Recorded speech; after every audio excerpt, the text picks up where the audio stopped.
আলু এবং ডিম দিয়ে ঝটপট সকাল কিংবা বিকালের নাস্তা তৈরি করতে পারেন। ভীষণ মজাদার এবং টেস্টি, টিফিনেও দিতে পারেন বাচ্চাকে। চলুন তাহলে মূল রেসিপিতে চলে যাই। প্রথমে 3 কাপ ময়দা নিব, আপনি চাইলে আটাও নিতে পারেন। তারপর 2 টেবিল চামচের মতো চিনি দিব। এটা মিষ্টি হওয়ার জন্য না, একটু টেস্ট বাড়াবে। তারপর পরিমাণ মতো লবণ দিয়ে দেব। তারপর 2 টেবিল চামচের মতো সয়াবিন তেল দিয়ে দেব। তারপর সবগুলো উপকরণ খুব ভালোভাবে মিক্স করে নেব। মিক্স করা হয়ে গেলে এটার মধ্যে পরিমাণ মতো পানি দেব, দিয়ে একটা সফট ডো বানাবো। ডোটা যেন অনেক বেশি সফট বা হার্ড না হয়।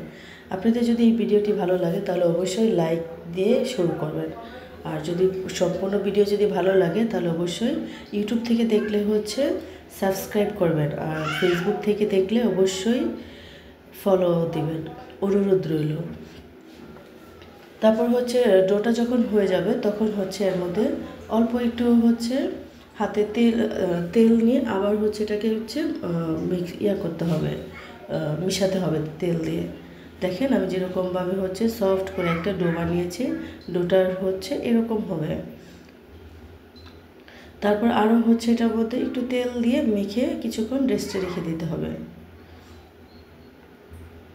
ঠিক এরকমভাবে। তারপর কিছু আলু নিয়ে নিব, আলুগুলোকে খুব ভালোভাবে চটকিয়ে নেব। দেখেন ঠিক এরকমভাবে চটকিয়ে নেব। নাস্তাটা এতটাই মজাদার, একবার খেলে আপনাকে বারবার খেতে ইচ্ছা করবে এবং যাকে খাওয়াবেন সে আপনাকে প্রশংসা করতে বাধ্য হবে। দেখেন ঠিক এই পর্যায়ে এসে একটা প্যানে তেল নিয়ে নেব, সরিষার তেল। অবশ্যই সরিষার তেল দিতে হবে এই জায়গায়। তারপর কাঁচামরিচ, পেঁয়াজ এবং আদা কুচি দিয়ে দিব। তারপর এটাকে একটু নাড়াচাড়া করে হালকা একটু ভাজা হলে তারপর এর মধ্যে 2টা ডিম দিয়ে দেবো, তবে একসাথে মিক্স করবো না, সাইড দিয়ে ডিমটা ভেজে নেব। যখন ডিমটা ভাজা হয়ে যাবে তারপর এর মধ্যে একটু লবণও দিয়ে দেব। যখন ডিমটা ভাজা হয়ে যাবে তখন একসাথে মিশাতে হবে, এর আগে কিন্তু একসাথে মিশানো যাবে না। ঠিক আমি যেভাবে করছি ঠিক এরকমভাবে। নাস্তাটা যতটা সহজ ততটাই টেস্টি। আপনি বাসায় বানিয়ে দেখবেন, জাস্ট 15-20 মিনিটে আপনি নাস্তাটা বানিয়ে ফেলতে পারবেন। দেখেন ঠিক এরকমভাবে। তারপর যখন ডিমটা এরকম ভাজা হয়ে যাবে তারপর পেঁয়াজ, কাঁচামরিচ এগুলো মিক্স করতে হবে, একসাথে মিশিয়ে রান্না করে নিতে হবে কিছুক্ষণ।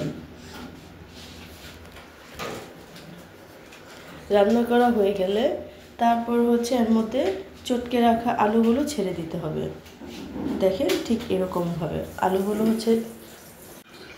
এবার আলুগুলো খুব ভালোভাবে নাড়াচাড়া করতে হবে, একটু রান্না করতে হবে। এই পর্যায়ে চুলার আঁচটা হবে মিডিয়াম, অনেক বেশি হাই হওয়া যাবে না। দেখেন ঠিক এরকমভাবে চটকে চটকে আলুটাকে রান্না করতে হবে খুব ভালোভাবে। যখন এই পর্যায়ে চলে আসবে, রান্না হয়ে যাবে, তখন এর মধ্যে ম্যাগির ম্যাজিক মশলাটা দিতে হবে। তারপর একটু লবণও দিয়ে দিতে হবে। ম্যাজিক মশলাটা অবশ্যই দিবেন, তাহলে টেস্ট দ্বিগুণ বেড়ে যাবে। না দিলে হয়, তবে দিলে অনেক টেস্টি হয়। ম্যাজিক মশলাটা অবশ্যই দিবেন। আমি 2 প্যাকেট দিয়েছি, আপনার পরিমাণ অনুযায়ী আপনি দিয়ে দিবেন। আমি একটু বেশি করে বানিয়েছি, এই জন্য 2 প্যাকেট দিয়েছি। আপনারা চাইলে 1 প্যাকেটও দিতে পারেন, নাও দিতে পারেন, না দিলেও টেস্টি হবে, তবে দিলে অনেক বেশি টেস্টটা বেড়ে যাবে। দেখেন এই পর্যায়ে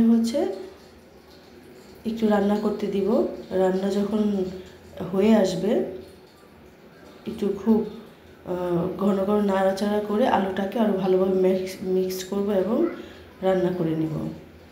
তারপর আবার হয়ে আসলে তখন একটু ধনেপাতা দিয়ে দিব।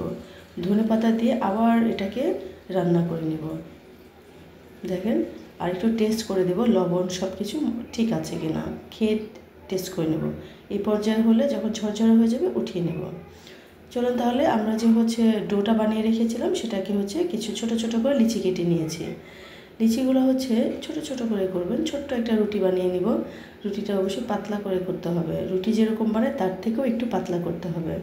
দেখেন তারপর মাঝখানে পুরটা দিয়ে দিব, দিয়ে শাড়ি ভাঁজ করার মতো একটা কুচি করে নেব। দেখেন ঠিক এরকমভাবে একটা কুচি করে নেব। কুচি করে নিচ্ছে, শাড়ি যেভাবে ভাঁজ করে ওইভাবে কুচি করে নিচ্ছে। কুচি হয়ে গেলে তারপরে একটু ঘুরিয়ে ঘুরিয়ে এটাকে একসাথে করে ফেলবো, তারপরে চেপে রেখে দেবো। দেখেন ঠিক এরকমভাবে প্রত্যেকটা নাস্তা বানিয়ে ফেলবো।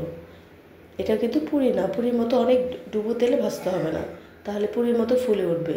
এটা অল্প একটু তেলে ভাজতে হবে। প্যানে অল্প তেল নিব, গরম হলে তারপর এগুলো ছেড়ে দেব। দেখেন এরকম এক পর্যায়ে এরকম হয়ে যাবে, তেলগুলো সব হয়ে যাবে।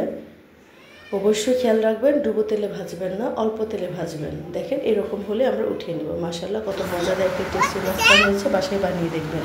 ধন্যবাদ।